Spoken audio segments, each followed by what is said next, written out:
This was me a few months ago gaming on an unmodded Wooting 60HE.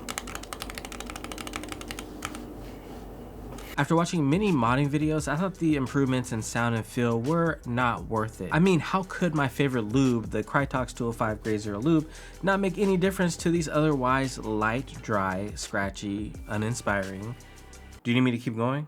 Switches, these lekker switches. And most certainly, a case swap would surely do nothing for me, right? Well, I can tell you right now in hindsight that I was just completely wrong. But can you blame me? I had so many other customs to swap to type on, but one day I woke up from my copium dream and I said, what's the worst that could happen?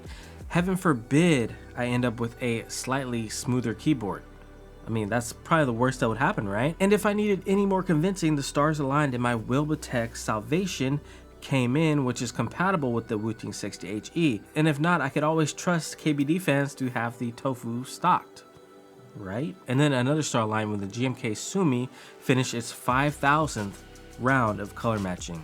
And it just magically just showed up at my doorstep one day after like, was it been 3 years now? I forgot I even ordered it. So it just made sense. It was time to mod my Wooting 60HE. Now, before you skip to the rest of the video and go straight to the sound test, let me tell you how I actually got here. First, I took off the GMK Yuri, which I had been using because the PBT that comes with the Wooting wasn't that great. And then I took out the switches, which I almost gave myself arthritis because these things are stuck in there like a mofo. Now, the way I lubed these was I lubed the slider section on the bottom housing, and the rest of the lube, I just worked around that little middle where the stem pull would be sliding. Next, I just put some spring oil into a bag and bag lubed the springs. I then put everything back together. Now, after I wiped off the mess they left on the stabilizers and put some of my own HXT BDZ lube on there, and then I added some Krytox 205 Grade Zero lube to the housing. It did take some finessing to get them to sound good. It took me a couple of rounds of just putting the keycap on, kind of spamming it a little bit to make sure that everything sounded good. These are plate stabilizers. They don't have the best reputation, but luckily the ones that Wooting included with the original keyboard are pretty good. They don't rattle and wobble too much. Next up, we had to get rid of the plastic case. I know everybody loves that strap, you know, I love it, myself included. It just looks cool, but it's time to move on. I just feel something heavy on my heart that I just need to say. KBD fans, what are you doing, fam? Just when the tofu was beginning to get popular again, you guys went ahead and just discontinued it, making the 2.0 with the USB-C in the middle at the peak of people wanting a Wooting 60HE replacement case. Why? Luckily, like I said in the beginning, I did have this Salvation come in after like years. The timing just couldn't have been more perfect. It's compatible with the Wooting 60HE. I don't need to do any mods, and it offers some things that an ordinary tray mount keyboard doesn't. This keyboard features the leaf springs, which use gaskets and these rubber stoppers to bounce the PCB up and down. Now, to get the most out of this, if we did have those PCB mounted stabs, we could do like a plateless mod, but I have to keep everything together because, like I said, we do have these clip-in stabilizers. Plate mounted stabilizers, the gift that keeps on giving. So I just had to use the plate and the foam from the original keyboard. This definitely adds to the flex of the keyboard and the softness of the bottom out. When you have a really nicely designed case, you actually don't need a lot of foam in it. That's my mark of being a good custom keyboard. You don't need to do a lot of mods to it. The Salvation, outside of the foam that's between the plate and the PCB, has no foam in it, and it sounds great. After all that was put together, it was time to put on the GMK Sumi, and when I did, I can say it was well worth the wait. I love the colors and how it plays with the black case, but you see, there was a problem.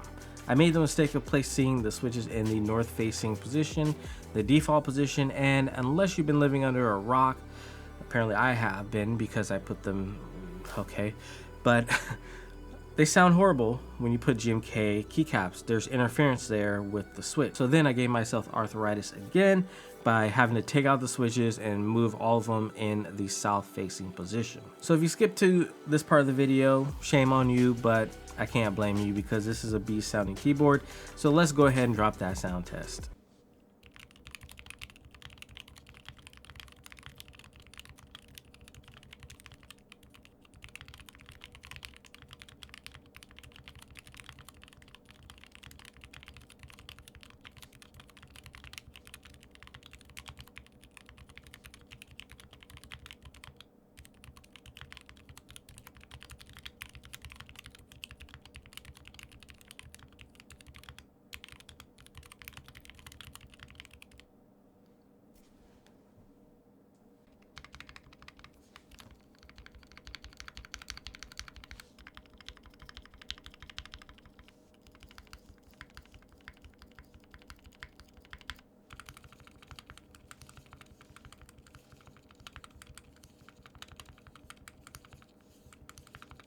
Now I can say that I was blown away when I finally typed on my modded Wooting. If you're like me and you think there won't be any difference, the videos and sound that I heard before did not do this modded keyboard justice. Don't even trust my sound test, guys. Just go out and mod your Wooting right now. I'll tell you, it is worth it. Now I know the question you might have is, will it mess with my gaming performance? And I can say not at all. All it did was provide my fingers with something more smooth, buttery, creamy, cakey. I'm talking thick. New keyboard word there.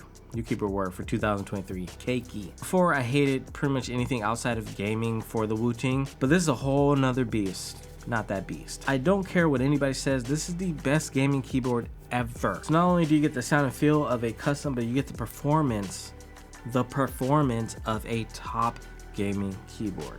Since you guys stayed for this long, I gotta reward you, so I'm gonna tell you guys my settings for this keyboard. I do 0.4 for the actuation and 0.4 for the rapid trigger. Don't tell me that I don't know the science behind it, but hey, these settings have just been spectacular for me for gaming and for typing. Gives me a little more leeway in gaming and with typing. So go out, try these settings, and come back, write in the comments how you guys like the settings. And there you have it, another masterpiece by yours truly. This keyboard makes it really, really hard to use anything else. If you are on the fence about modding your Wooting like I was, go ahead and just do it.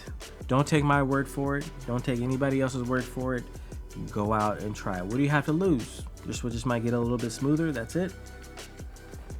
Sounds like a plan to me. All right, I'll see you guys in the next one. It has been your boy BT saying peace.